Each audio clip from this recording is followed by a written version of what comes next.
So first, I'd like us to begin with three vows.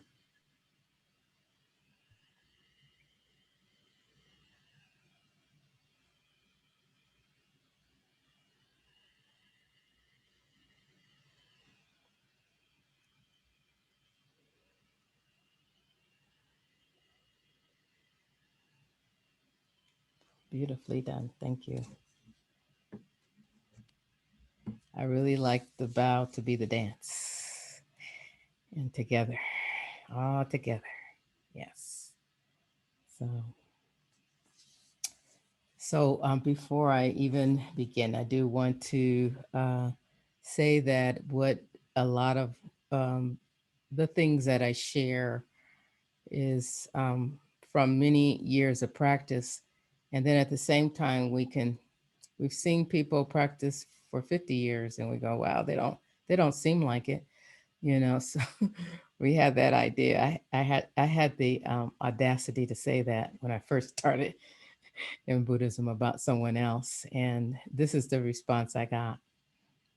They said, what would it look like if that person never practiced at all then? And I was like, okay, got it. So that there's no one way to be to have the experiences I have may come or may not, or they'll come differently. Maybe whatever you find yourself in a place, practice where awakening happens. It could happen if you're a drummer or a dancer or a singer or something else, and it just opens you up. It could happen in the middle of chanting. It can happen in any activity if you're open enough to, uh, allow uh, things to flow through you. And so, folks want to know what's open. And I remember being asked that. It wasn't even in a temple or in Zen practice. I was at a bookstore with one of my first publications, which was a deck of oracle cards. And so a lot of people here know I do divination as well, which actually used to be one of the roles of ordained Zen priests, was to be seers. And that's what people came to them for. They didn't come for Dharma talks. They didn't trust those. And a lot of Zen priests and the countries don't do Dharma talks. So but they will provide a session in seeing and looking and clearly. So when I had done this deck that came out of a dream, uh, I went to talk about it at a bookstore. It was my first time going to talk about anything. And remember, I just a silent person, so it was kind of difficult to go in. And it was at lunchtime, financial district, downtown San Francisco. It was packed. They were like hanging off the stair steps and stuff because the bookstore had steps that went up. And I sat down in the middle of these people, feeling like I have nothing to say, and I didn't. And then, so I didn't say much. But then when I got to the end of it, a woman asked, "What do you mean by open?" And I was like, I wanted to pack my bags and said, let me go home and figure that out. Because, so every time I say that, to be open, uh, I wonder a little bit what that means. And I think it means different things for different people. And it could be about just how much you judge or perceive or see. So I'm going to invite, and this is going to be enabling the chat, invite you to add it, to put in the chat. When you hear someone says be open, what do you think?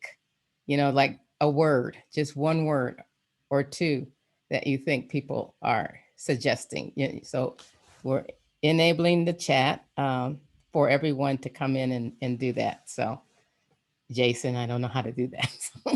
There we go. Vulnerable, receptive, curious, undefended, flexible, heart, loving, accepting, heart space, possibility, love that, boundless, patient, gentle, doorway, available, humble, curious, unselfish, beautiful, loving, receptive, yes.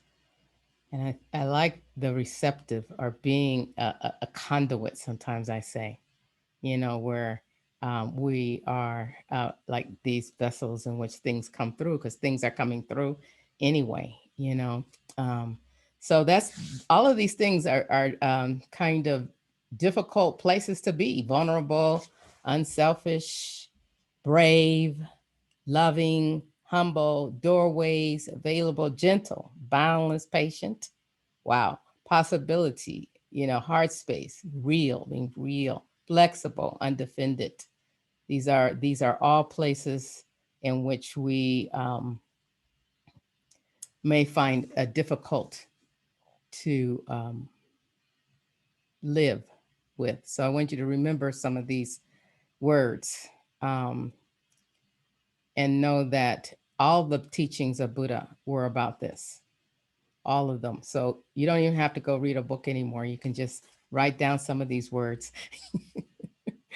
that all of you have brought right here to this circle, and know that as practice when you're sitting meditation and coming into ritual ceremony and Zen, these are the things that we are engaging, ourselves. Vulnerable is hard to do. Curious is hard to do when you already feel you know everything, especially when you're grown and you've been everywhere. So there's really nothing more. And then you'll like hear people say things. Oh, I've heard that a million times. Have you heard of this? And that. And then that's fine. And then if you've heard it a million times, I would question that. Like you keep hearing one kind of thing, one wisdom, you like that keeps coming in. I get it already, so I don't know why. This I'm kind of tired of that teaching. Not to just let it go. So just look at that, and see. But I love these words. Thank you for participating. And so, write some of them down and remember and walk with them, through the rest of this day and perhaps through the week as an exercise, just to see, maybe add some words to it, just to see what open is to you and how your practice is integrated into that or helps or inspires you. I'll put it that way, inspires you to be that way, not help, because some people say, well, I need to sit more because I'm not at all receptive. Well, maybe yes, maybe no. We don't know what it's going to take, for to be brave, unselfish, all of these kinds of things. So we're gonna close that chat for a minute. No, we're not going to use it right now. And I wanted to, as we left, I thought about chaos and how chaos is often associated with darkness.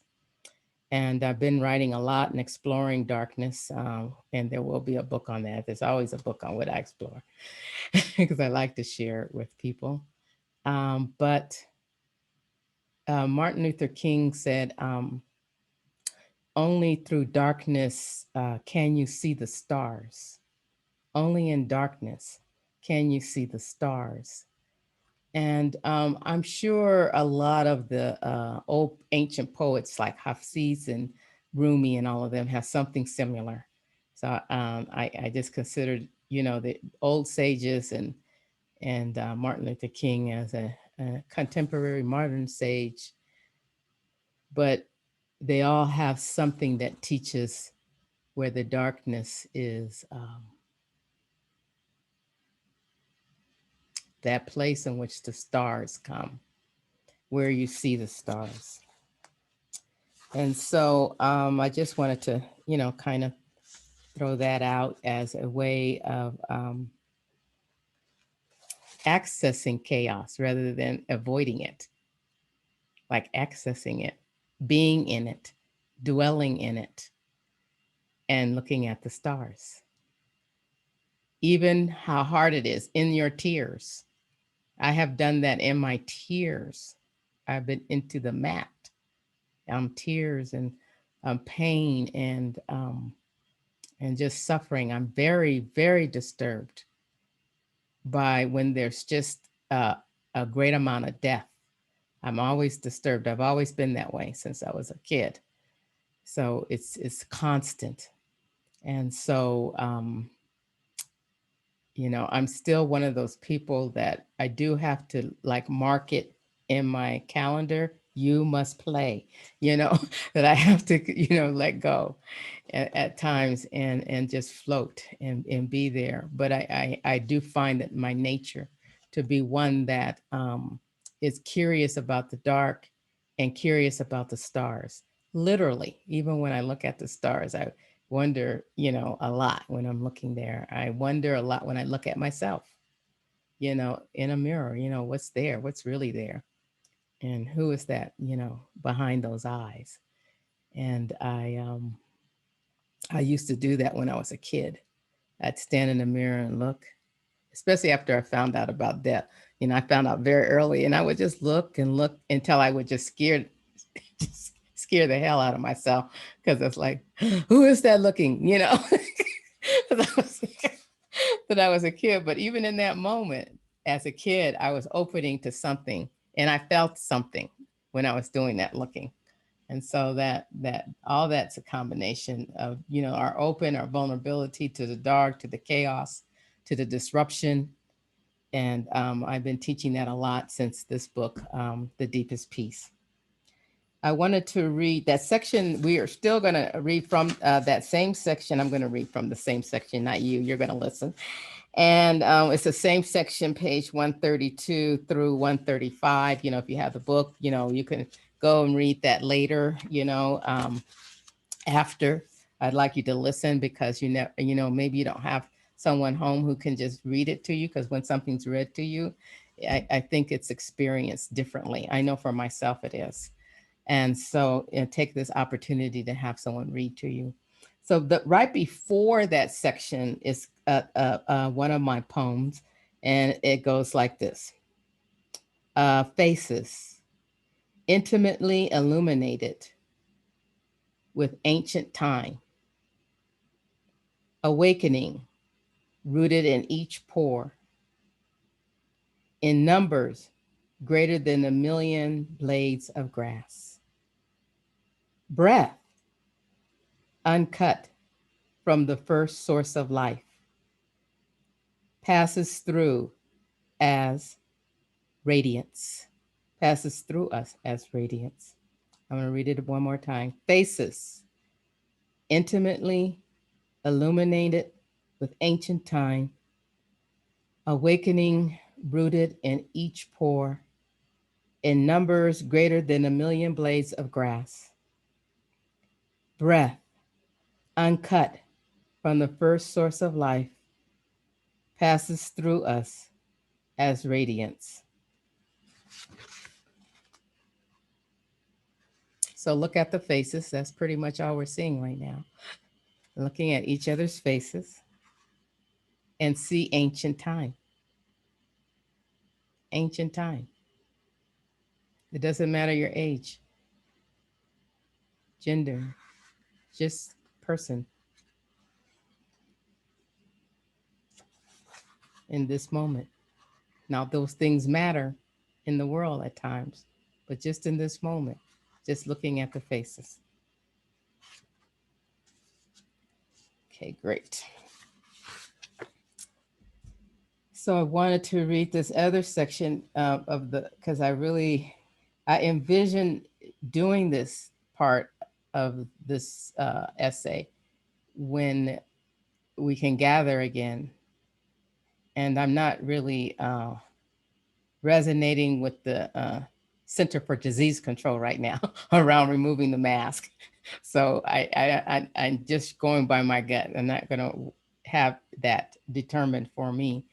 But I do know in quite a few countries, They wear a mask even when they have a cold. If someone has a cold, they wear a mask to protect others. And I've seen that over decades before the pandemic.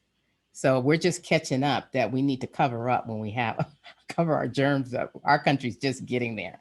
So so it's just interesting to see, and hopefully that we'll see that this is something that we can hold on to, so that when, not maybe everybody, but when time passed, that when you're feeling ill, you come out, you'll put a mask on. So this section, when we come together, I would like to do in person, but I'm going to do this online today, and we're going to do it in our vision, in our mind vision. So so first, before this little exercise, it's like a walking meditation, basically, is what it is. But before that, I want to read this one paragraph before we start walking. So first of all, in preparation for walking meditation, just notice your body. Just feel into how fast or how slow your heart is beating, whether or not you're breathing.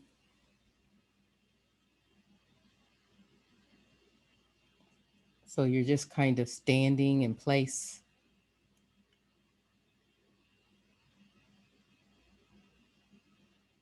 There's been no bell, no clack yet for you to move. You're just standing in place.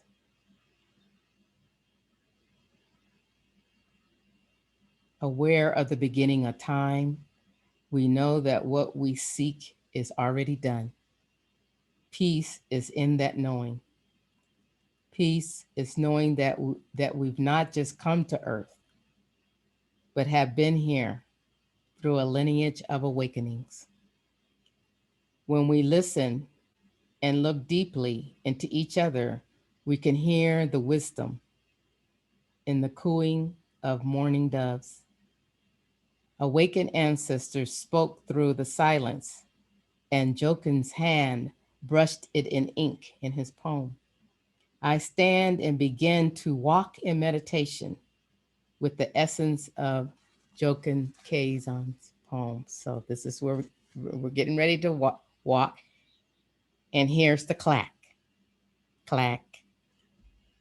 You're thinking this out now. Otherwise, we'd be together in person. I take a step and breathe. Take a step. Take a step and breathe. Just one step. So while you take that one step, stand, and after that, here is this life. You can see with this life all nature in your eye, your face, and your body. Okay. So I breathe and take 2 slow, deliberate steps. Take 2 steps. And we're walking together. We're walking together in ancient time. So I breathe and take 2 slow, deliberate steps through an inherited source of light you can see. Through an inherited source of light you can see. I breathe and take 2 more steps. A life that can be achieved, possessed, named, and controlled is not the ancient life we were given. We walk with an ancient life. Breathe and take 3 steps. The mountains are mirrors of our faces. The rivers, mirrors of our bodies. So now breathing and standing in place for a moment. Not going to take a step. We are the ancient life before we knew life. There is no end to this life, being given and received. Now keep breathing and keep walking. So now you're walking meditation in the mind.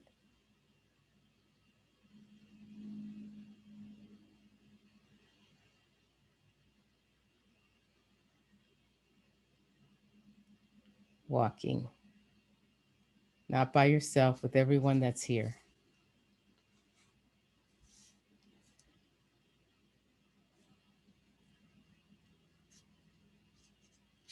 I see us in a circle. I don't know.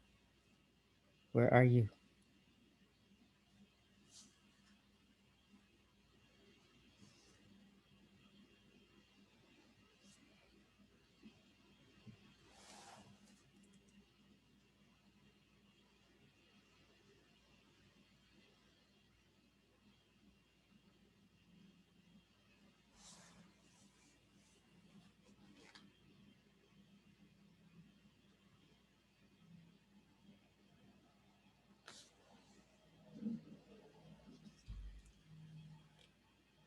And now the walking meditation is ended.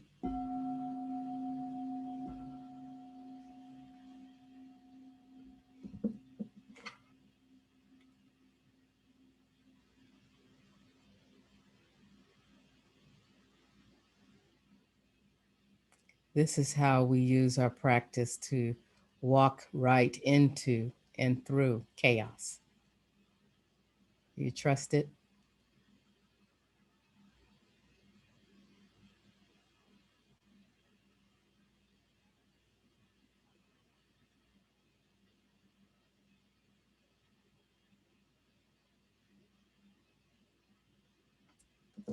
Chaos is still going on right now,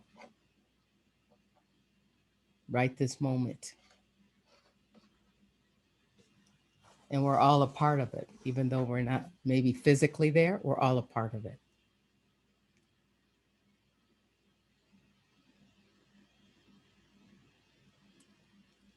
But today, in this moment, we're engaging our lives and our bodies with this expression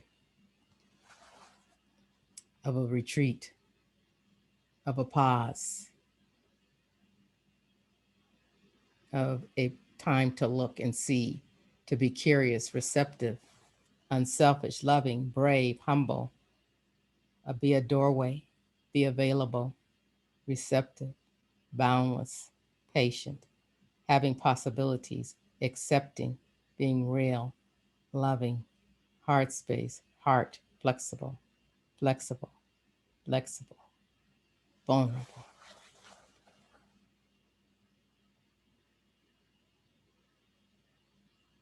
What beautiful poetry by you all together.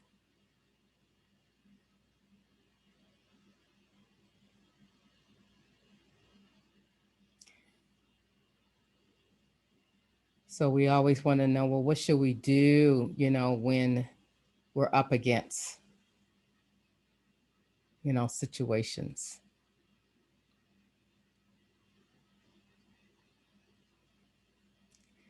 We live our life in this way. Now, I used to live, as I said, I wasn't available. I wasn't receptive. I was judgmental, I was defended, all of these things. And rightly so, when you live in oppression, with hatred around you. Some of my actual experience, a lot of people say, yeah, I saw this movie where the cross was burned on the grass. And I said, well, yeah, that happened to my family. We weren't in Alabama, we were in Los Angeles. So that, and it, it wasn't like forever way in the ancient time. So I grew up trying to understand how I was going to live in this body and live in this world. Undefended, vulnerable, curious, receptive, non judgmental, undefended, flexible. Now, why would I do that? Why would I want to do that?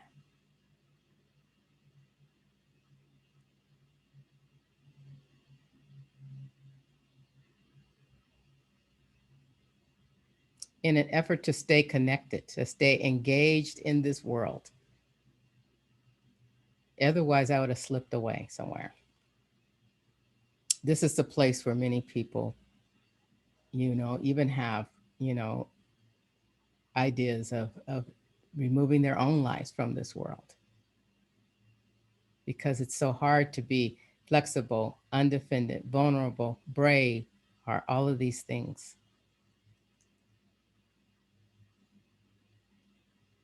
But I decided to live and to come through all of these places, even while defended.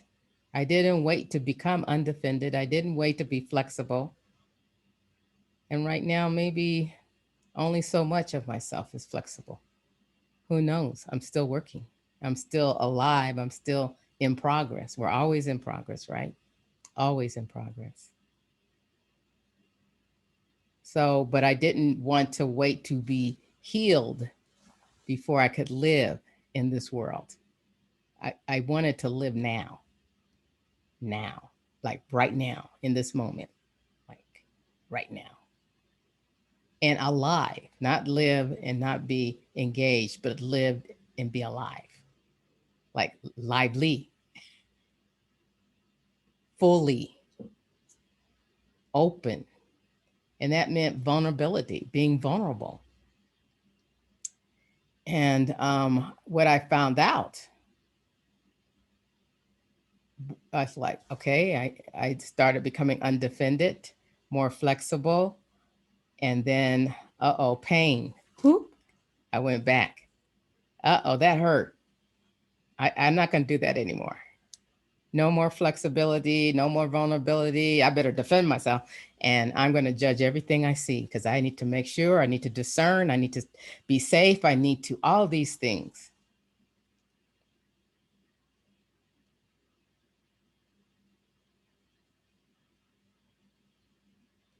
But guess what?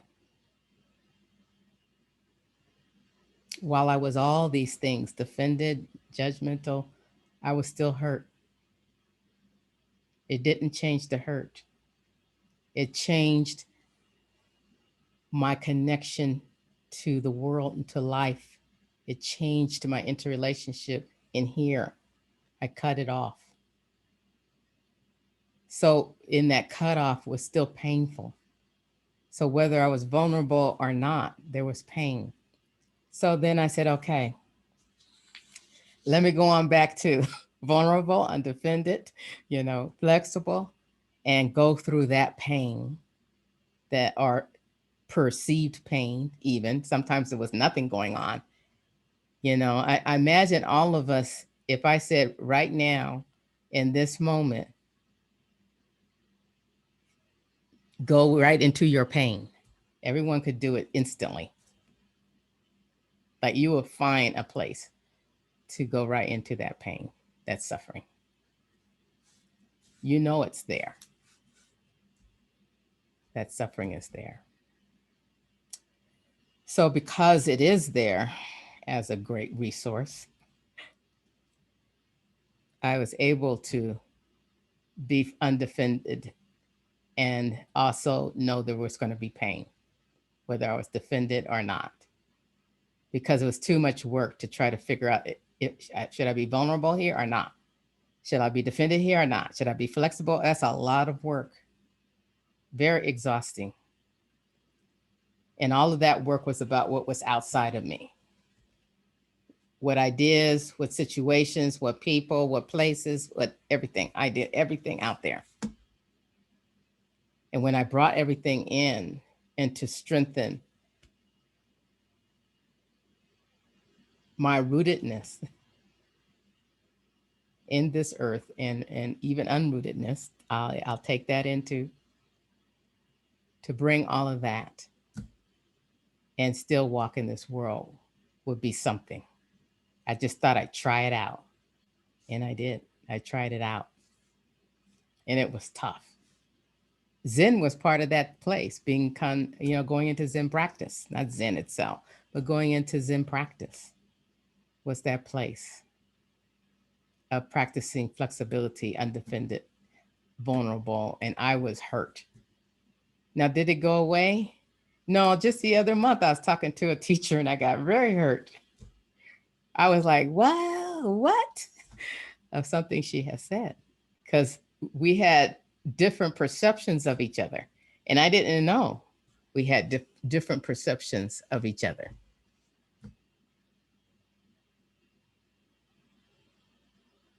So I have been operating on my perception and she had been operating on hers.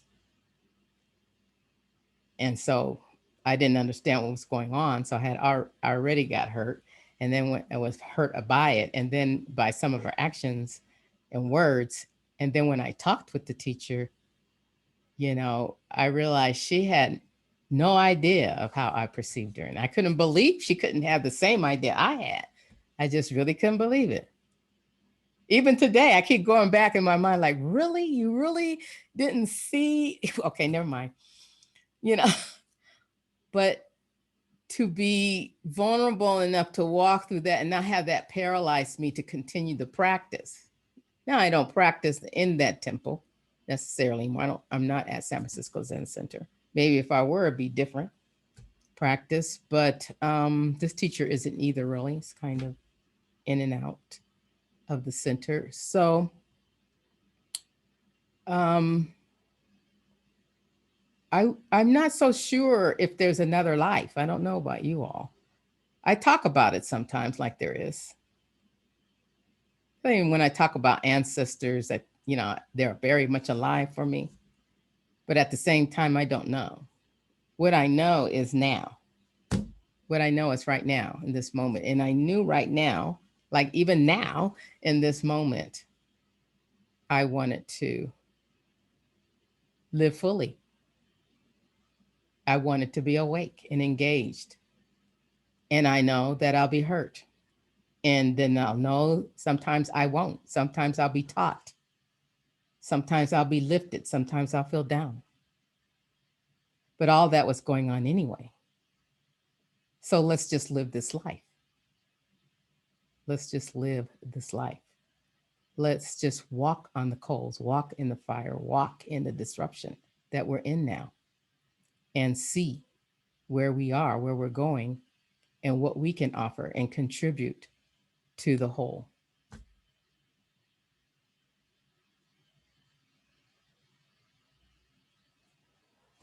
Okay. So I wanted us to do a writing reflection. And if you don't want to write it, that's okay. I'm good with that. You can just do your reflection in your inside yourself, but it's sometimes kind of good to put the words down. And maybe I'm just definitely in favor of words as a writer. So just know that it's all tainted by that. Maybe you're an artist, maybe you're a musician, or you would do something different. But you know, you may write a song. You know, so I'd like you to take this time to reflect. And Margaret is going to tell you a little bit more about this writing exercise. And then after the writing exercise, we'll in this large group share for those who want to share. And then I'll kind of respond, not to each person necessarily, but respond as I listen. Whenever it comes up for me to respond as I'm listening, might be one or two or three people go by. I don't know. So reflecting on this kind of being receptive to uh, the chaos, or just anything, whatever came up for you in this talk. Matter of fact, in the talk this morning, if you're still there, that's fine. All right, Margaret, would you introduce this writing exercise a little bit more? Sure.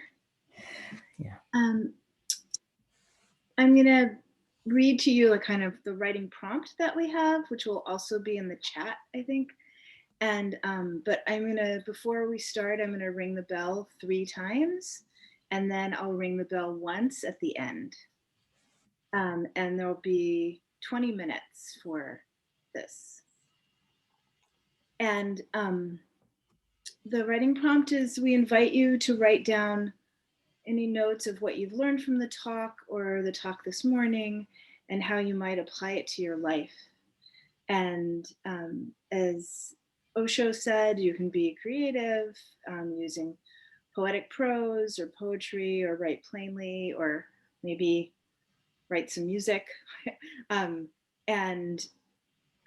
the amount of words is up to you, but try to write more than 20 words and to remember to use your breath. I'm going to invite the bell.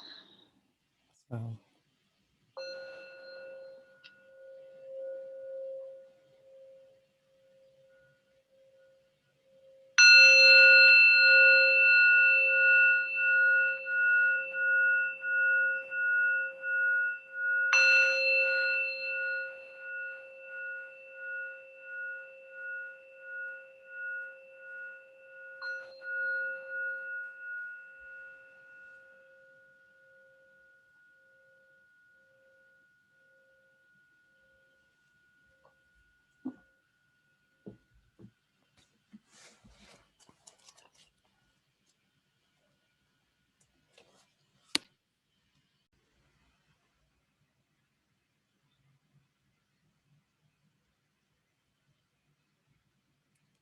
Okay, Margaret, if you would ring the bell now.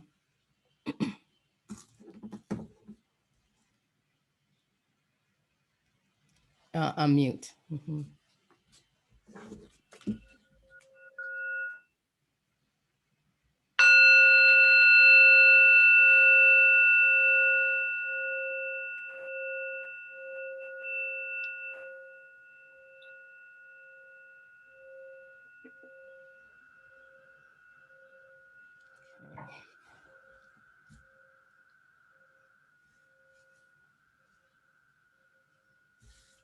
So you want to speak? Go ahead. If people would use the raised hand functions and the reaction button at the bottom of your screen, I will do my best. I'll have to go through all the different, there's like 3 screens of people, but I will say your name, and then you can, if you, whoever feels like sharing, use that raised hand button, and then I will say your name and you'll read what you wrote, and then I'll move to the next person, and Osho will respond like to the whole body of what. Right. So I may, like I said, 1 or 2 people, I may respond, and then 2 more. We'll see how it goes. So yes, all the raised hand people come to the top of the page. So you don't have to go searching to the other pages. Oh, okay. They all come to the top bar, and that's where you'll see them. And yeah, let those hands get up there. You want to share. I see Shalema. Okay, start with Shalema.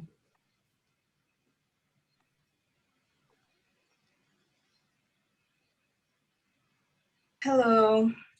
I wrote a little snippet from this morning, and I believe a little snippet from this afternoon. And I said, life is woke. Breathing in, breathing out, creating a spaciousness in my cells, my muscles, and my joints. The amber sparks reminds me I am as old as the sand. She whispered again to breathe in, expanding my belly, and breathe out, out, out, and watch the inhale.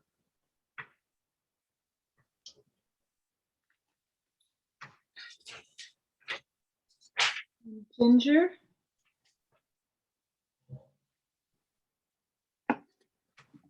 So I kind of wrote, I guess, a combination of things. I wrote, what has come to pass, even after thousands of years, is not gone. The past is never gone, only slightly out of reach. Only when we cannot connect to our inner knowing, that light we cannot extinguish because it wasn't our spark that illuminated us into being. And then I put the darkness is not the chaos is the light that shows the way through. Thank you. And Dawn?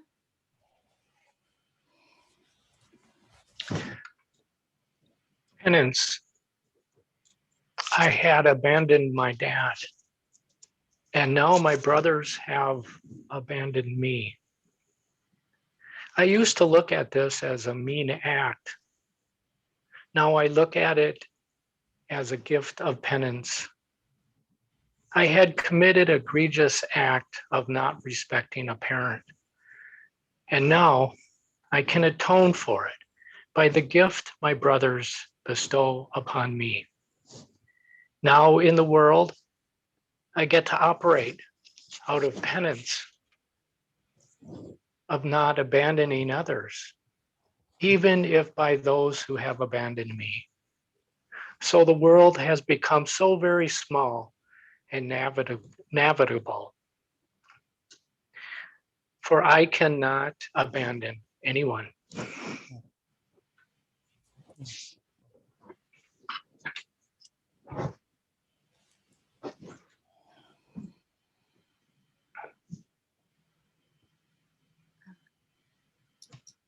Jane?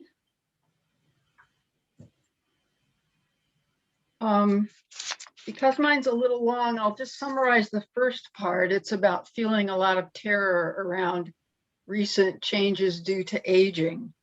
And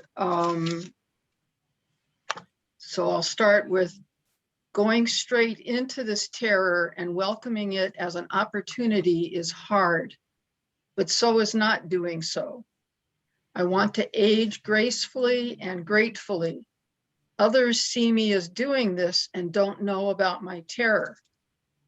I want to move into and through this fully, have fewer responsibilities, stop rushing through each day to fit in as much as I can.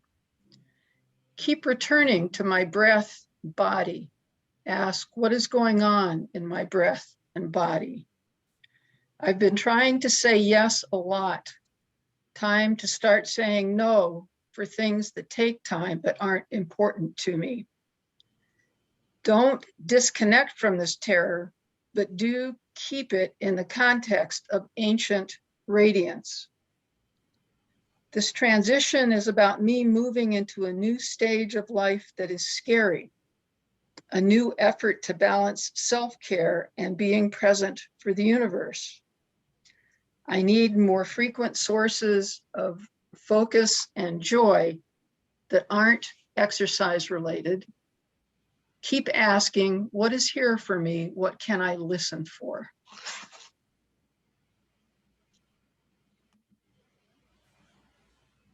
Doralee?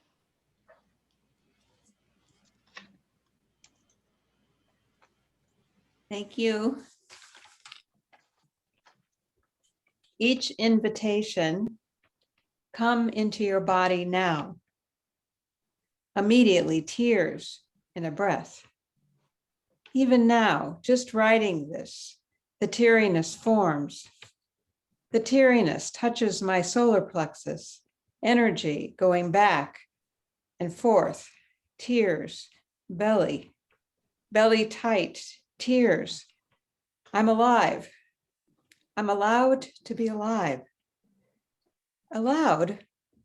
Who's allowing? The sweet universe of vastness. That too is alive. Alive to alive. I feel touched by the universe, even me. It's okay to walk, to leap, to feel joy, to sob without shame, to scream out, Mama, meet me with life, unconditional. Life touches life. That's how it works. Don't hide anymore. It's been too long already. Life is a hand reaching out, giving me footing to walk on. Tears keep falling, watering my life, my precious life. Drink. Here, world, Here's my hand. Take my hand. We'll dance together.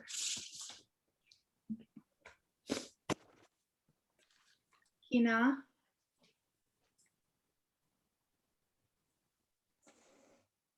I wrote strength and humility. Chaos. It's possible to be in it. You already are in it. What's so scary about being with yourself? To meditate is to be with yourself. To not know, to not have an answer. It's okay to not say anything. It's okay not to engage. It's okay to take a step back and focus on who you are when you engage rather than how.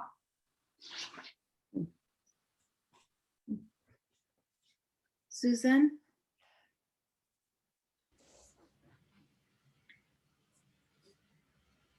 I took Dr. Manuel's advice to try something different. So I picked up my ukulele and I just started learning how to play this instrument, and it's really it's hard. And if you strum on all the strings, they don't sound good together. You get the fingerings wrong. If you get it wrong, it doesn't sound good. But even if you get it wrong, here it is. I hold it up against my chest like this. And even if I get it wrong, like I can feel the resonance in my body.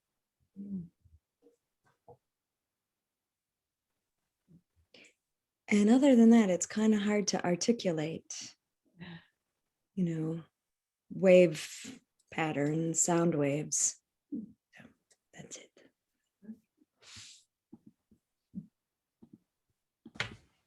Tracy.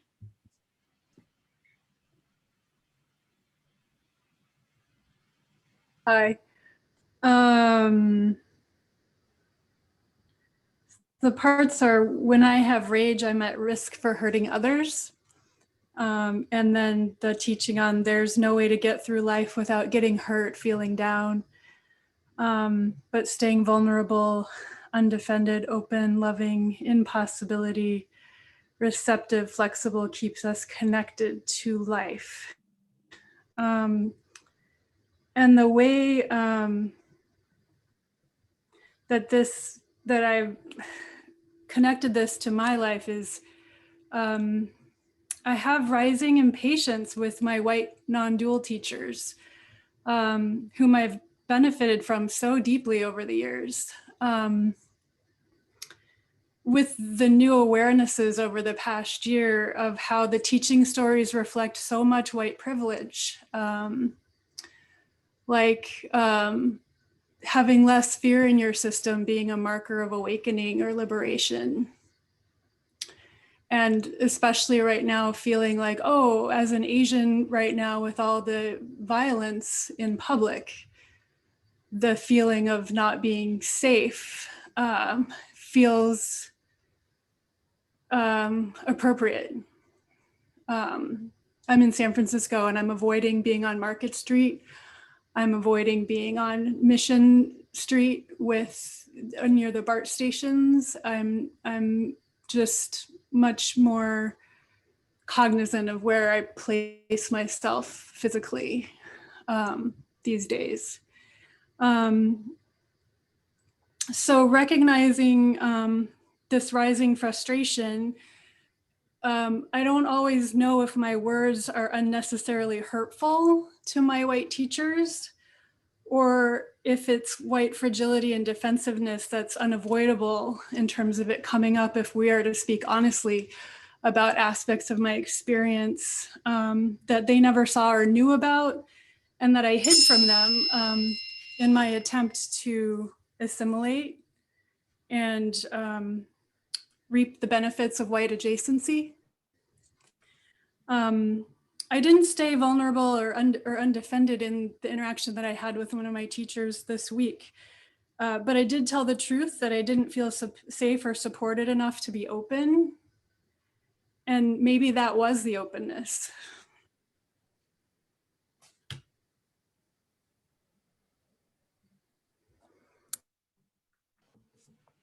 Killian?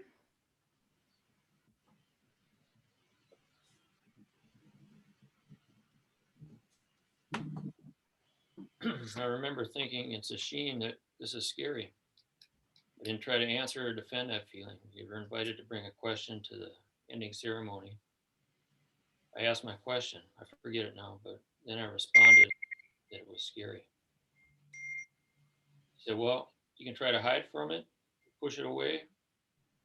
I said that I've tried that before. An invitation to try something new with people I knew. I've been sitting with them all week. I'm scared now of being asked to perhaps share. I want to share. I don't want to keep it to myself. There is so much already supporting my life.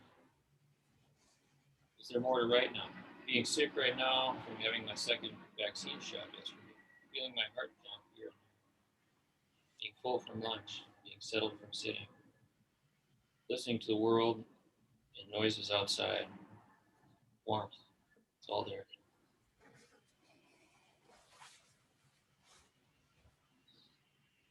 Katie?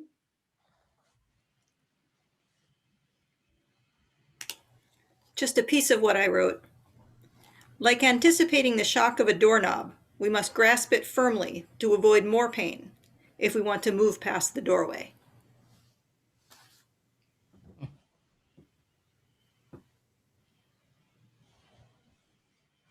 Is there anyone else?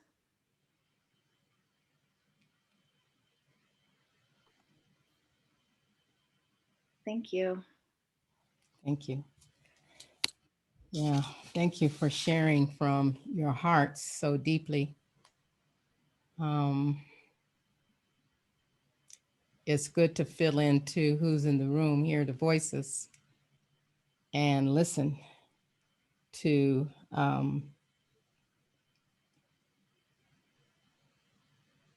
the words. So some of the things that came up for me in listening, I just kind of made some keywords, and not all of them, but I did hear vibration in the rhythm, coming from that, and I think there is a vibration in the rhythm among us.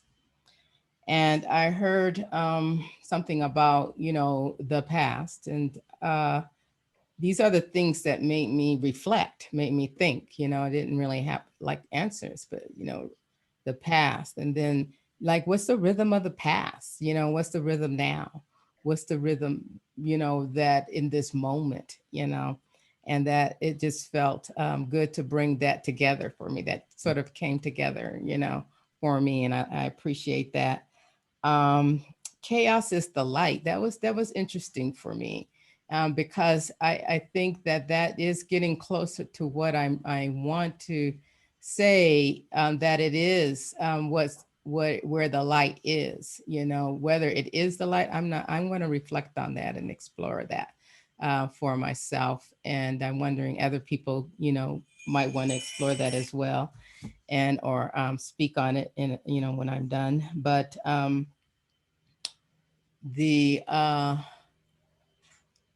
yeah, I'm inviting folks, especially at this time, because we're in so much of the darkness, absence of light, opening to the absence of light, and what that would be like.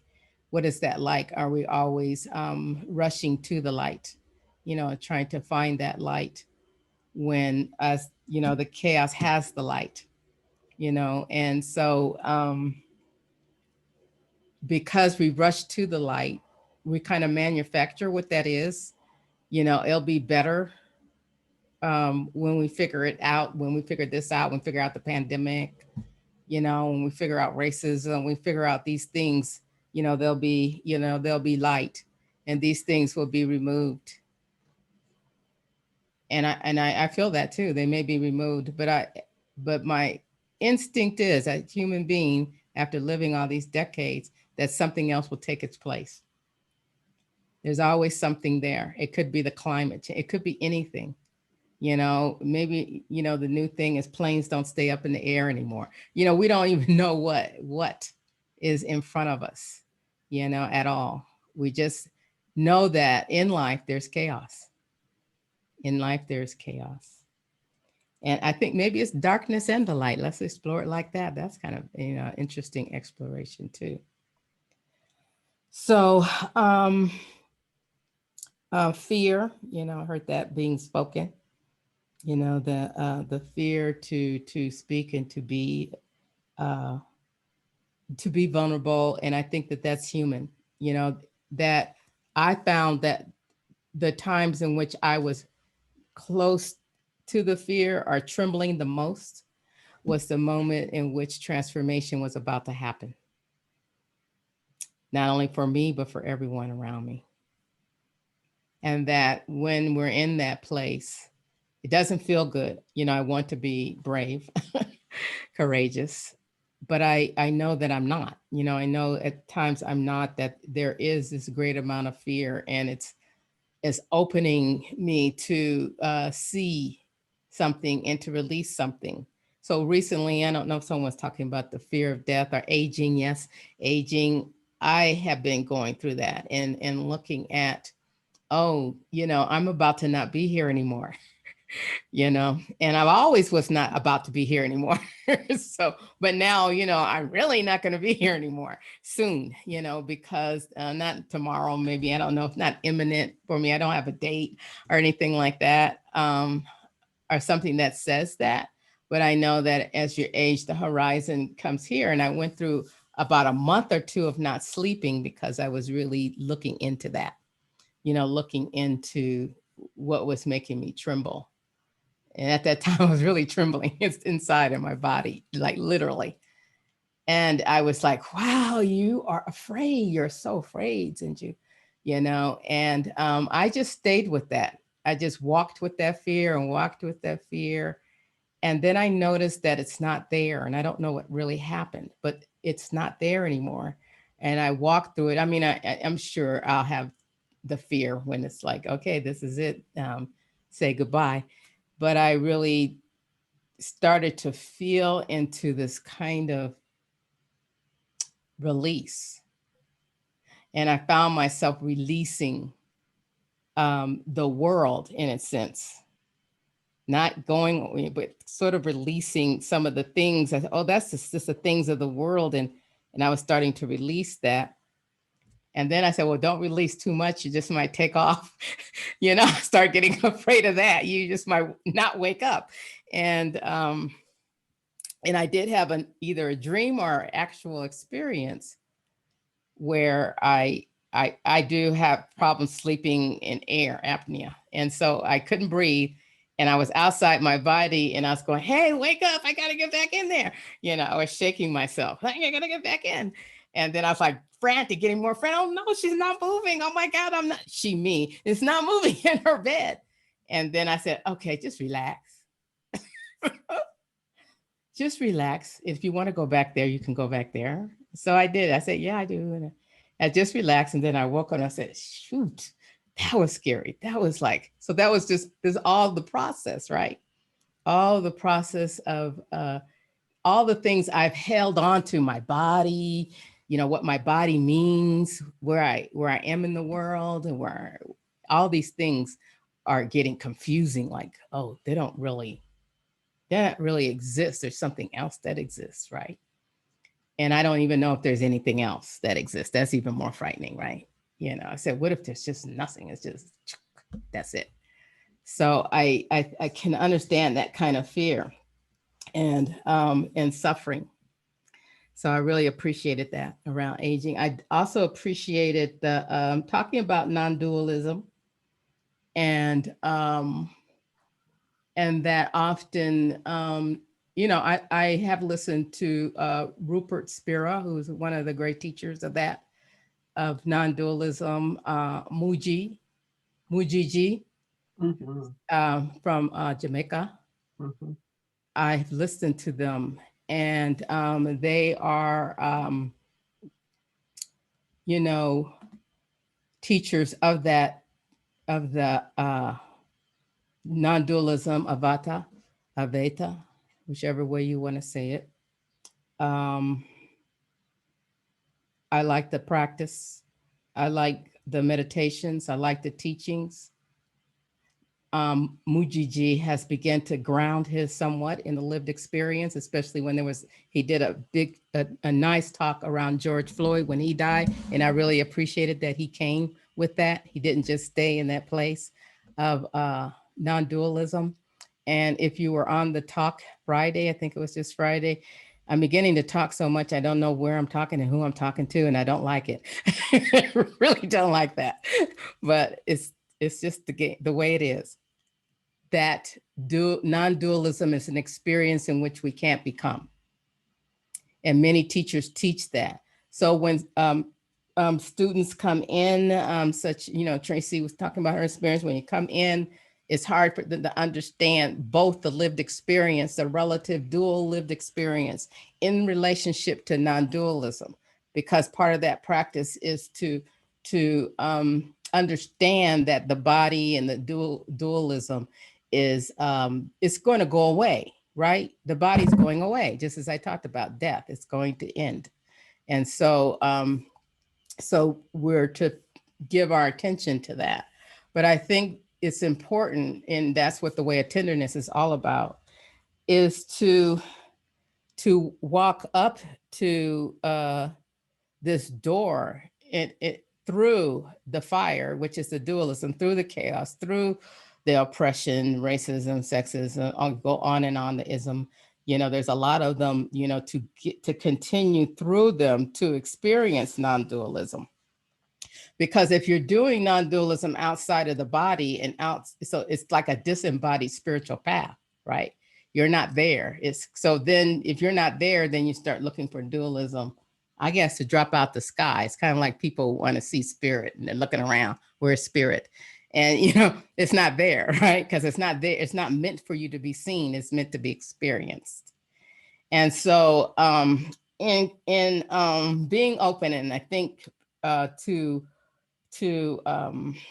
have dialogue, to have a discourse, but a discourse from your mature, seasoned practice, so that you're in the same conversation.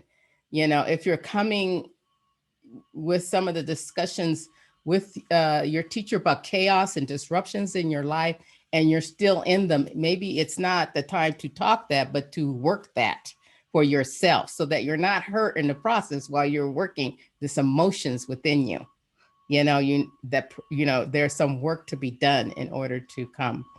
And saying on both ends, but you can't control the teacher, right? You can't control somebody else. It's everybody is to come in this way. So, but everybody doesn't. So we don't know until we start engaging them that that we're not on the same page, you know, with each other. And like right now, we might not be on the same page, but we don't know completely. From what I'm hearing, we're on the same page, you know, pretty much in the reflections just today, you know, for this moment. So to confront is not necessarily to be open, but to risk. You know, maybe you're risking, you know, safety. And you're risking, your vulnerability, I think, there. So there's a risk, and the openness is you'll come away without any kind of desire for a result, you know, from another person. If you're desiring something from another person, you are going to suffer.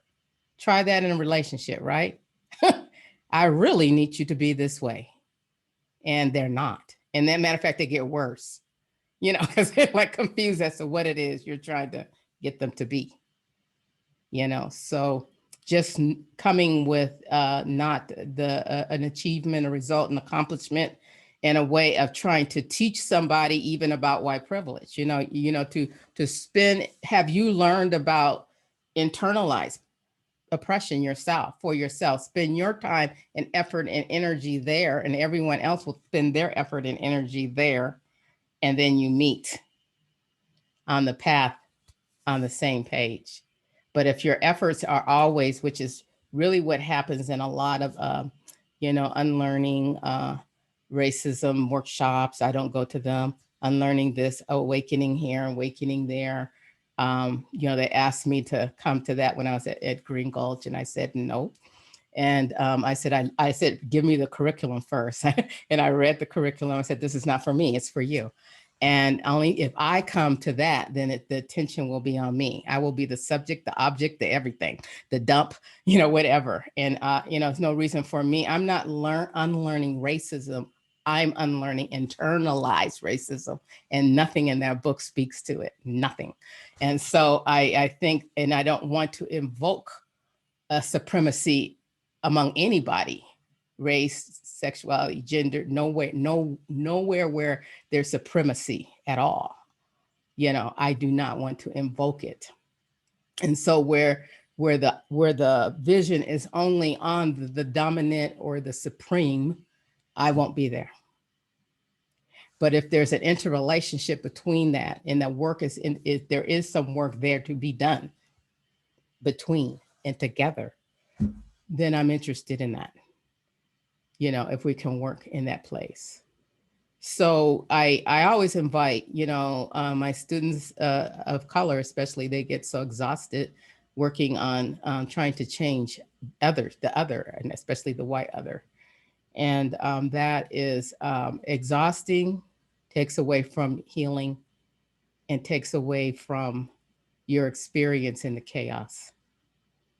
I was at Tassajara. Some things were going on. They wanted me to engage in it. And I said, I will not. And they were like, what? We thought you were all about this. Oh, yes, I'm a social activist, but I'm not. I'm here. Someone paid $10,000 for me to come, first of all, a patron to come. And I didn't come here for that. I came here for me. Let me get my medicine. And you work that out over there. And let me get the dharma. I came for the dharma. I want to learn, and I will consider what's going on. Not only there, but over here and over here and over here. I get to choose. So choose your path, choose your engagement.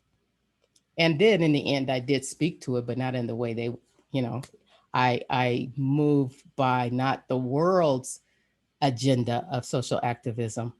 I move in the world on spiritual justice through ritual and ceremony. And that's my practice. That's what I do. Otherwise, I would have backed out of here a long time ago. I would have pulled that little car reverse and been gone. But I stayed in this right here, parked right here, and grew right here.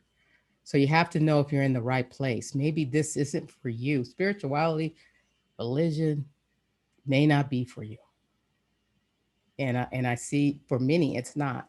And they enter meditation to be calm, and they want people to be right, and they want people to be right.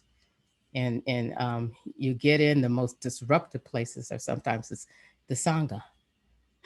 And that's meant to be in that disruptive place with the teachings as a foundation.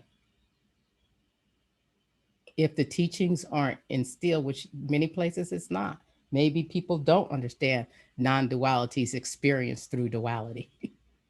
Maybe people don't understand that chaos is and disruption is the fodder for the growth. And we all know this. We know the mud in the lotus flower.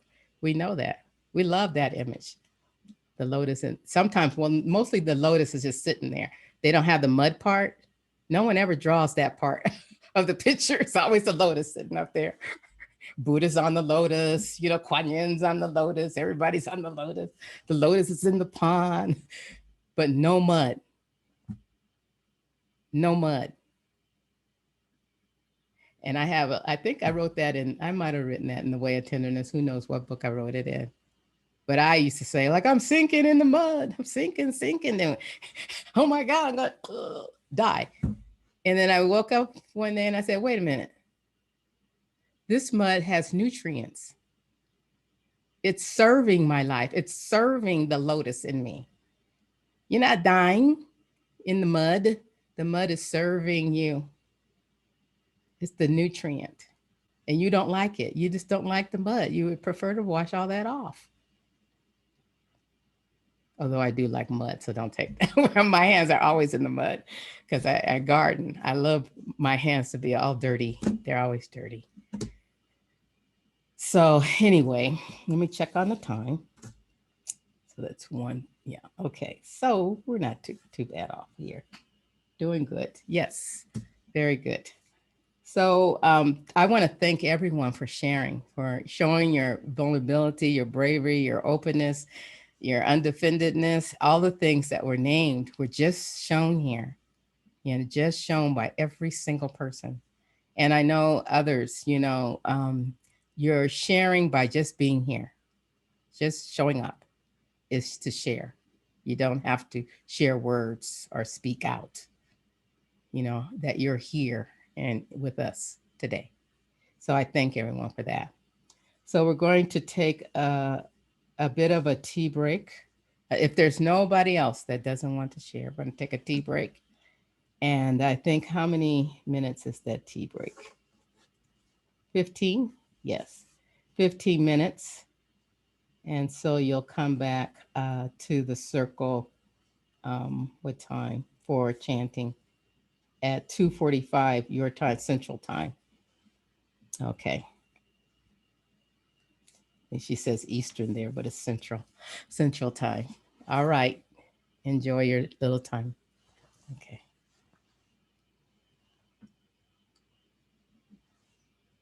Mm-hmm.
Okay, as we can make our way back, coming toward the end of our day.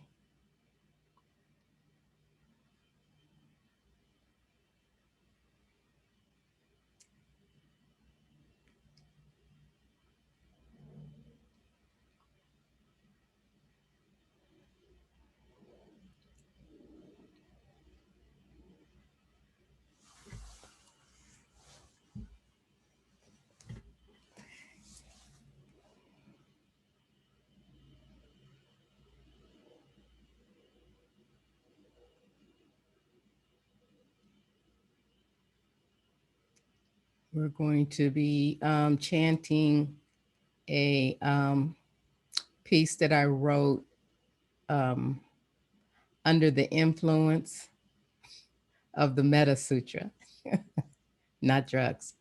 So I wanted to add a few elements. And I love the Metta Sutra as it is, the loving kindness as it is, but I decided to expand it and to include some other elements of life, some elements of chaos and disruption.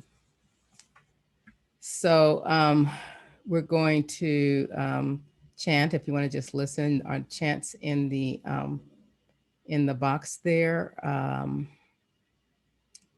You may not feel to be chanting for all beings, and a lot of times I'm not either, but I do chant it. I do chant it to awaken that chanting meditation body so that it's activated in my everyday moment, everyday life. So yes, I fail at this. And so it's an ongoing practice.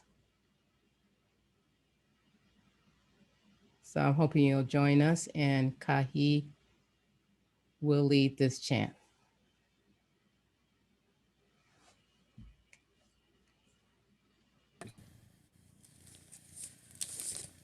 For all beings, may all beings be cared for and loved, be listened to, understood, and acknowledged despite different views, be accepted for who they are in this moment, be afforded patience, be allowed to live without fear of having their lives taken away or their bodies violated. May all beings be well in its broadest sense, be fed, be clothed, be treated as if their life is precious, be held in the eyes of each other as family. May all beings be appreciated, feel welcomed anywhere on the planet, be freed from acts of hatred and desperation, including war, poverty, slavery, and street crimes. Live on the planet housed and protected from harm. Be given what is needed to live fully without scarcity. Enjoy life, living without fear of one another. Be able to speak freely in a voice and mind of undeniable love. May all beings receive and share the gifts of life. Be given time to rest. Be still and experience silence. May all beings be awake. We have chanted for all beings. May all who are hungry in whatever way come and feast on our dharma practice. May each offering of ourselves be filled with the nectar of sweet dew. May we go into the world with such intentions of wellness for all. All Buddhas 10 directions 3 times. All honored ones, bodhisattvas, mahasattvas, wisdom beyond wisdom, Mahaprajna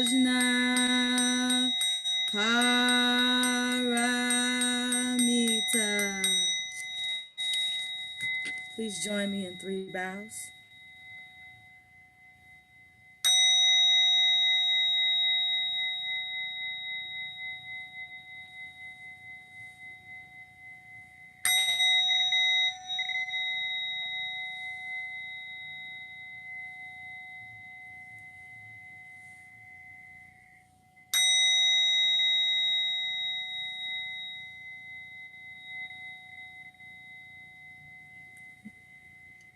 All right. Thank you. So next we will have our last session of sitting meditation, and then some closing remarks and anything folks want to add in the end. So let's acquire again, or keep sustaining that place of chanting and meditation and zazen and breath.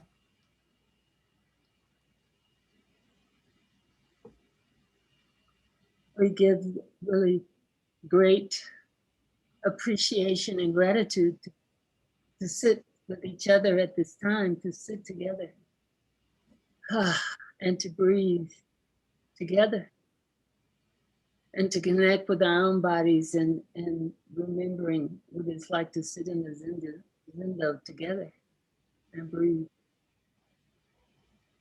And so I'll invite the bell 3 times, and then we will move into our session of Zazen.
thought I'd ring the bell a little bit earlier to give us enough time to close.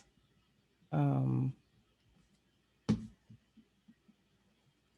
um, Somehow we're behind, so the time's not quite right on my thing. It says 1:15 to 2:15, and it's 2:15 now. So I don't really know what time it is there. 3:15. Okay. All right. Great. Okay, we're okay. So we're going to have some closing remarks, and I think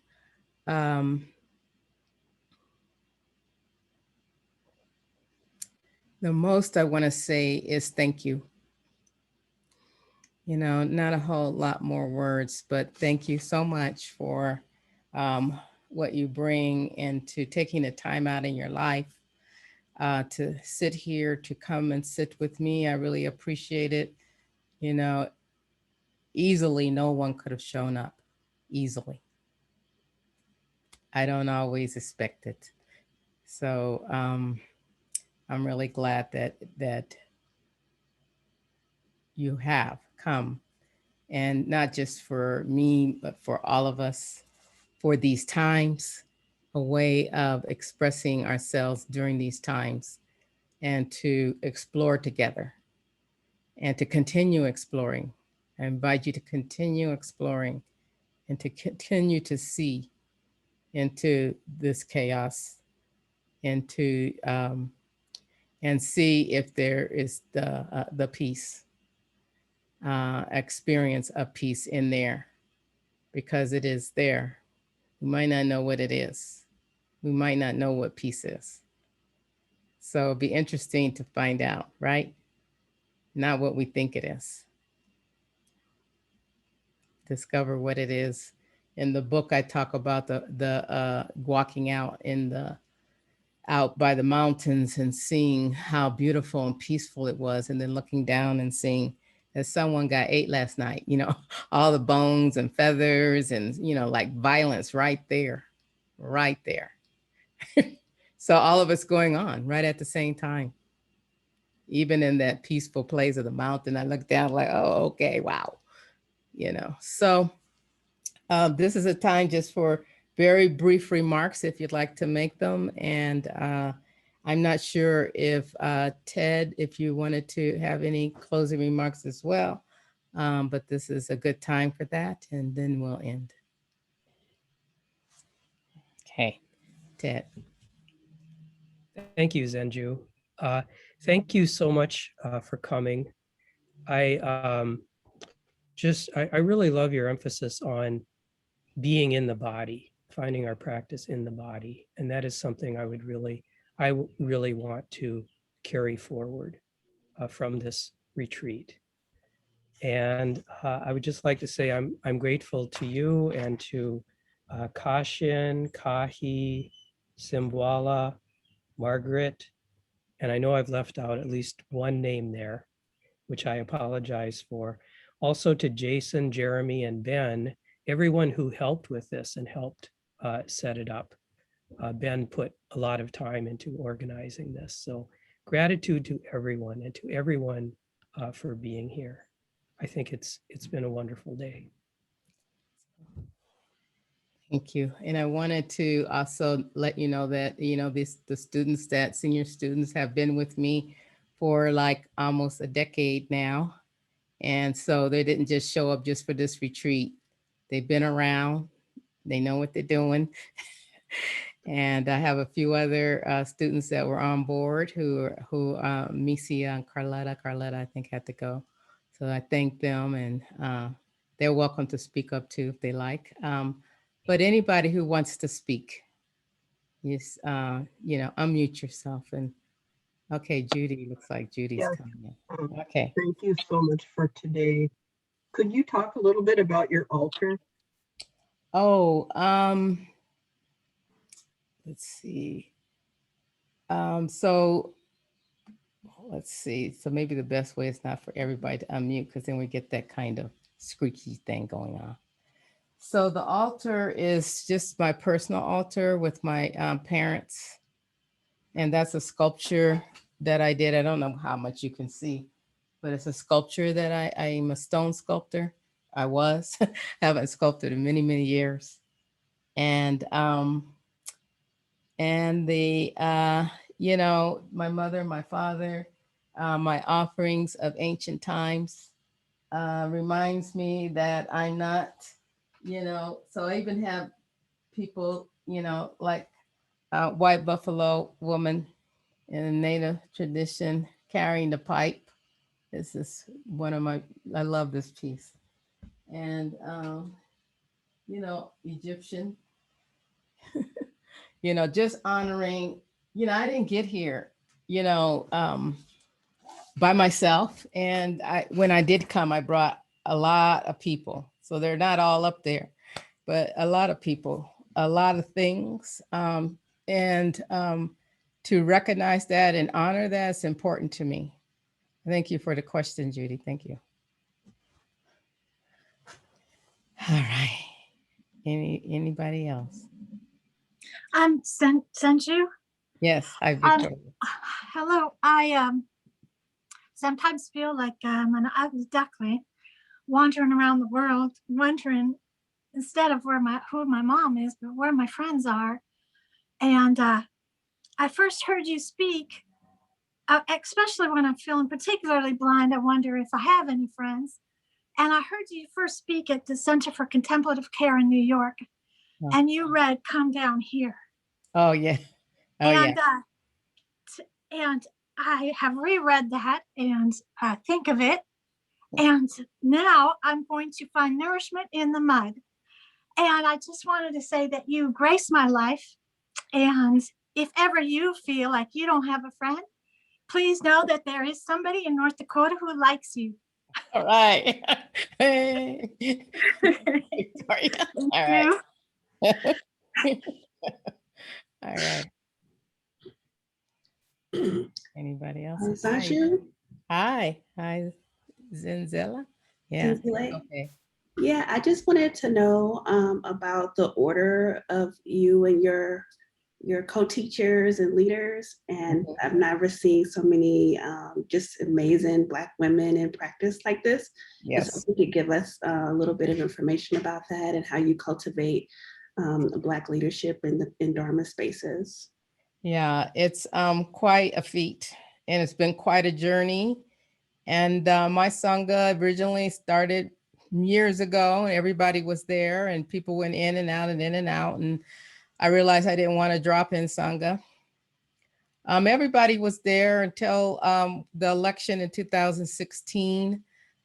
We decided, who got elected or whatever happened there. Trump. When that happened, it was so harsh. The Sangha wanted to start to work on healing and internalized oppression, which we do have a study group. And so our Sangha is now all Black. It was a process of talking to the white members and allowing us to have that space. I do have, white students. You don't see them. They're sometimes at other retreats. So a lot of people think I only have Black students, but I don't. I have everybody. They just are in different places. And so if you want to know more about it for yourself personally, you'll need to go to the zenju.org and go into the contact, and we can carry you through from that place on. Okay. And the last thing I'll say is that last year, back in March, I was doing a lot of calligraphy on the lockdown, and your passage, "We must come through the fire of our lives in order to experience awakening," was like seeing through the present moment to what was going to come. So, Great. So I just love the way of tenderness and that the writings and the teachings in that book. So I just want to say thank you, and thank you for all of y'all for holding the space. Thank you. Thank you for speaking. Thank you. All right, anybody else? I'm just going to be bold here. So you said you invited people to write music. Okay, here we go. Well, Zenju, I wrote you a song. Oh, really for all y'all. So okay, okay. it's really going to happen. All right. Okay. You left me, you broke me, so I wrote you down in my book. We're leaving, we're meeting. I'll let you in with my look. I'll let you write in my book. I'll let you leave your own mark. We'll fall like stars in our dark. We'll fall like stars in our dark. We'll fall like stars in our dark. Thank you. Thank you very much. It was beautiful. Thank you. Encore, encore. Oh, hi, Ginger. I have a question. Okay. Jane? Yeah. So I'm in a sort of medium-sized Tibetan, mostly Tibetan Buddhist community in Rochester, New York. And we have some folks from Asian background. We have a lot of folks from other diverse backgrounds in the greater Rochester area, who, and once in a while, we'll have an African-American, usually student from one of the colleges, because we have a couple of college faculty, come in for a little bit and not stick. Do you think there is anything that communities can do that have only white teachers that make sense to do to try and help people from other ethnic backgrounds to feel at home there? Or does it really take having a teacher of color before it's going to work? It takes you practicing, you doing the practice and continuing to do the practice, and to honor all beings, and to just see the Buddha nature. Watch people come and go. Everybody's coming and going. You know, don't try to hold on and own us. Just not there. Let people choose what they want, and just teach people, just teach, and have an open heart. If you see any kind of, you know, separation or wanting to own, you know, then you're already in the wrong place. You know, you have to allow people to choose. And they choose to do it and choose not to do it. I'm not interested in diversifying anybody's Zen center or Buddhist center. That is not my work. That is not, I don't feel it's, I think it's, I mean, I'm not saying anybody to not do it, but I haven't seen success in that. And what I have seen success in is walking with students right where they are, no matter who they are. I do believe that we need sanctuary, BIPOC, Black, Indigenous, people of color, because there is the stripping down in the practice. So you don't strip down if you're not safe. So I came through the people of color group at San Francisco Zen Center. I'm a result. 20 years later, a Dharma teacher. Zen is so long and it may not be accessible to everyone. And may not be needed by everyone. They don't need to stay. Just get a teaching. Just come in and get some nourishment and medicine. That's it. Nothing else. You know. And if the attention goes there, what is that? What is that in you? What is it when your attention goes over to another for some reason? Because you're feeling some way. Look at that and see. I think that's more important. You know, so that's my, yeah, I don't have an answer because I'm Black. Yeah.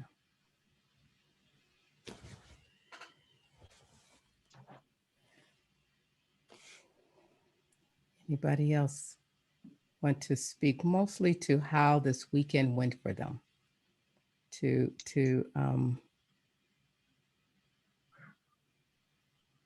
This weekend, we only had a day, like a weekend.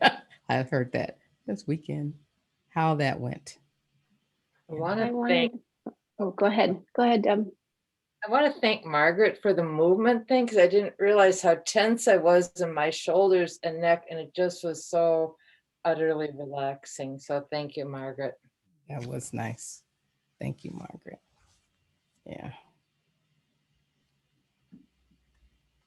I wanted to thank you for your energy and your presence, and also just the opportunity to practice together today. It was, as you said, nourishment. So I'm thankful for that.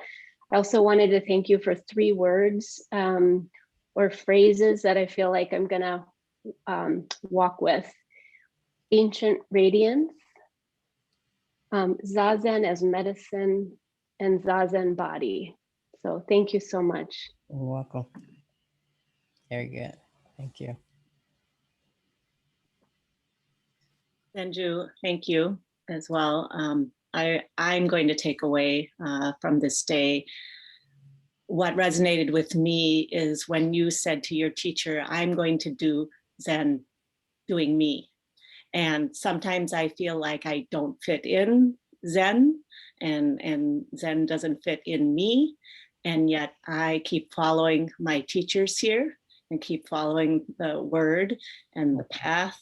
And that resonated with me because I'm not a type A. I am, and what comes up, the old stories that come up is I'm not smart enough to do Zen. And so sitting with that in my body, I appreciate you. Yeah, thank you. That. And no, there's nothing to fit in, because if it's something to fit in, it's not Zen. It's just way too big. So you're there, and that's that. And like, I love how the kids say you do you, and that's really real, and you walk that path with your quest, your inquiry for life. Find an inquiry. Don't just do the forms. What's your inquiry? And then while you're walking in that inquiry and that question, it's just going to become something that you have created for yourself, the path. You'll see things on the path no one else saw, before, because you're going to look at it through your life and use it as your life. So all the things that are, I don't know. I had a teacher tell me that because I was trying to fit in and do something. I was doing something, and she said, "You're trying to fit in," and I was, because I had, I wanted to serve. I like to do serving oryoki, and I didn't right away, but I liked it later. And actually, I couldn't anymore because my body wasn't allowing me to do that. And then I went, and she said, "What's wrong with you?" I said, "I'm in pain." And she said, "I told you not to serve. Did you go in there and serve?" And I said, "Yes, I did." And she said, "That is not the practice. That is not the practice." And she was trying to tell me the practice was no.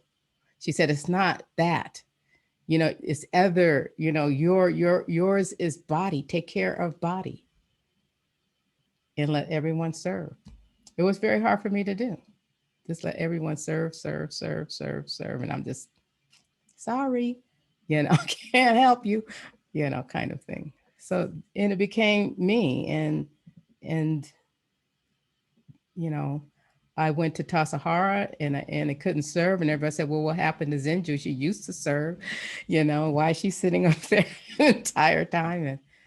And I went to one of the teachers there, Leslie Meyerhoff, and she said, "You're doing a whole lot more than what they're doing." I said, "Well, what is that?" She said, "Every time I come in a Zendo, there you are, in your seat, on time, early, waiting. You're holding the space for us." And that became my role. That everyone would always see Zenju when they came into the, and then when I, they try to get me out of the Zendo when I couldn't, like got ill, something. And they said, "God, we can't get you out." And everybody else is faking to get out the Zendo. "We can't get you out, and you really need to go to bed." So you'll just find your way, find something, a poem that will carry you through, a phrase, a word, that just sinks hard. Whatever that, maybe it was one before, whatever that first thing was you heard that got you to sit down, stay with that. And they can, I've been around the world with all the teachings. And sometimes I still just come back to that one little saying on the Han. Time is passing, passing, passing. Kunk, kunk, kunk, kunk, kunk. That's it. Don't need a whole lot of sutras. Yeah. Thank you, Carrie. All right. Anybody else? I'll try to keep track of the time.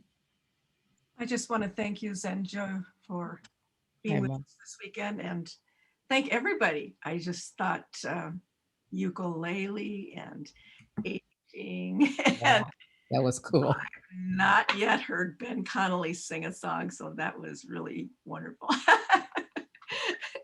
But what really stuck with me this weekend was talking about vulnerability, because it's like not a topic I really want to go to all the time. Nobody wants to talk about their vulnerability.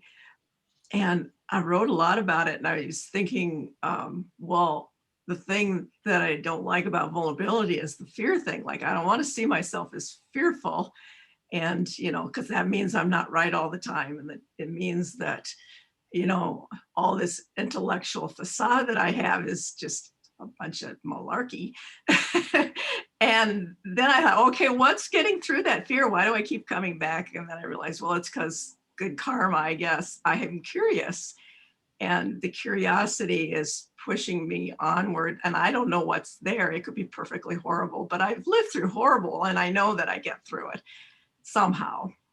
And so just be there and practice with you, and to everybody else, kind of going through the whole thing together like that is really been a good weekend, very meaningful for me. So thank you.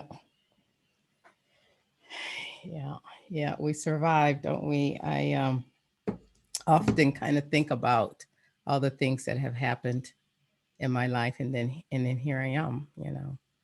So not that it hasn't touched me in ways and traumatized me in some ways, but I'm understanding life, and I'm beginning to see when big things happen. Like I feel like I fell off a cliff. At that moment I go, wow, I wonder what good is coming now. Something really good is coming, because this is really bad. So I just kind of get kind of excited a little bit, about what's going to come. And the last time I fell off the cliff, something really beautiful did come. Really beautiful. I can't even begin. My whole life, just beauty in every way. It's good to remember. Yeah. All right. Anybody else? So Thank you, Margaret. I'd like to speak.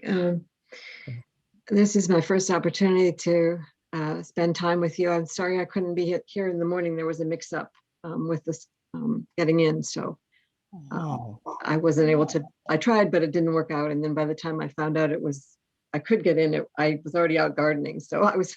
Yeah, because you were one of the first ones there. So then Yeah. we were having a meeting and we went somewhere else. Yeah, so Okay. I'm sorry about that. That I think that was partly my confusion. But in any case, I'm taking away being receptive to chaos. Good. And exploring the darkness. And something you just said reminded me of a calligraphy from my teacher. She writes with iris. She uses iris to do calligraphy. I don't think you can see it very well because it's very light. The calligraphy. Okay, yeah, I see. Yes, I can see a bit of it. I see it. Yeah, and the message is then just means being your own innate wisdom, which is, I think, what you were just sharing with us. Yes, ma'am. So All right. I'm very grateful to have been able to spend the afternoon with you. Thank you so much. And I love your curiosity. I'm going to try really practicing that. Okay, great. Thank you. Zen mind, beginner mind. All right.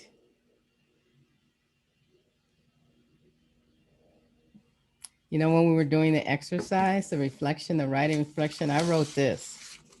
I said, thinking, stop. And then the dharma flows. I'm open and I don't know what will happen. Thinking, stop. and then the dharma flows. That's what I wrote. In reflection to listening to myself, because that's the practice when you're talking and teaching, is to also listen to the dharma talk. Not only give it, but listen to the talk. And it's amazing to listen and give it at the same time. Amazing. Anyone else? Thank you, Barbara.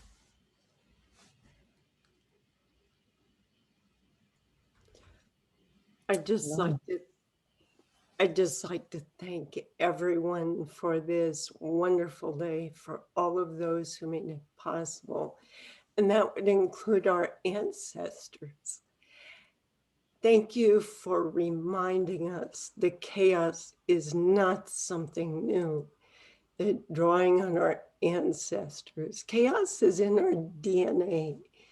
And there is much we can learn from connecting with our plant and animal and human ancestors. So thank you for that. You're welcome. And just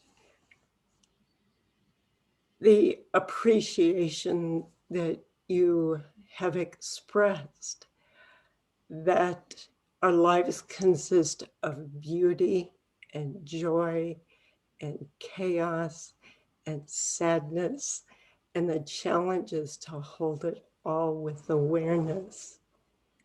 Yeah, thank you. Thank you. Thank you very much. Yeah, I look at all that comes to our life. All of it.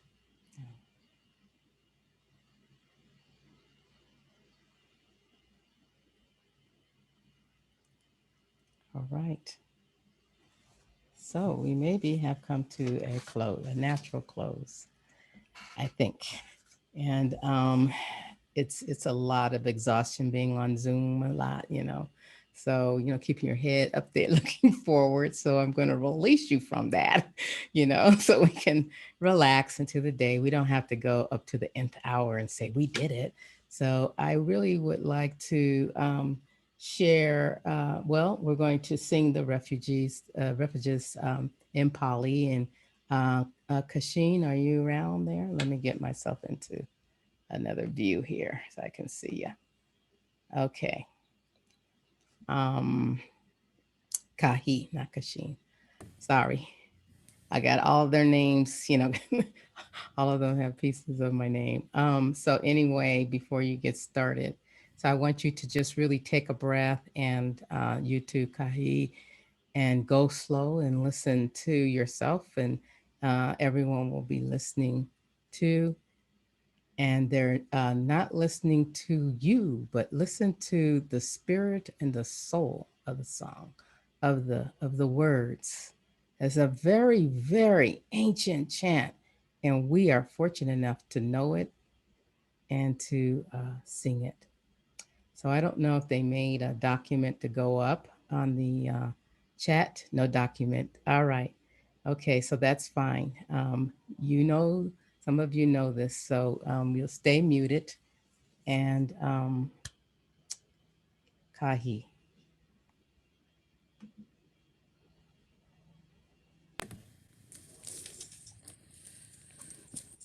Buddham Saranam Gacchami, Dhammam Saranam Gacchami,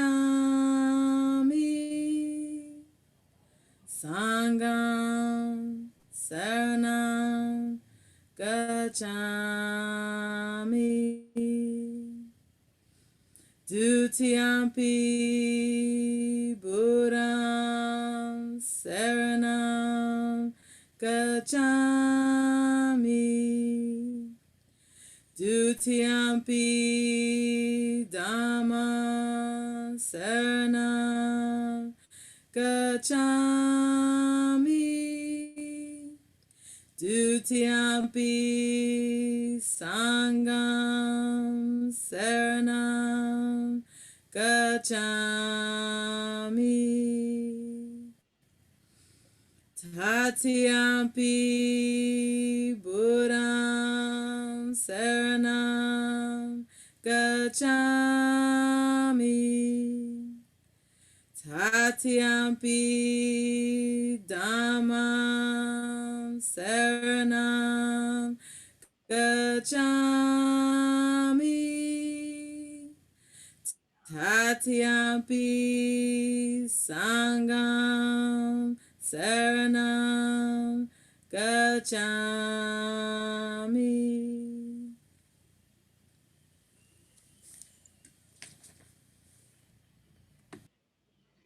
We'll ring 3 bells for the end. And bow.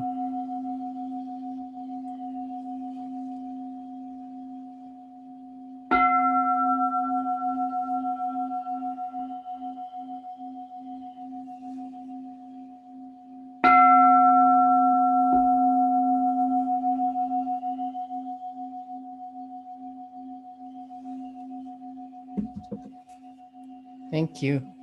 Be well, go well, stay well. Be well, go well, stay well.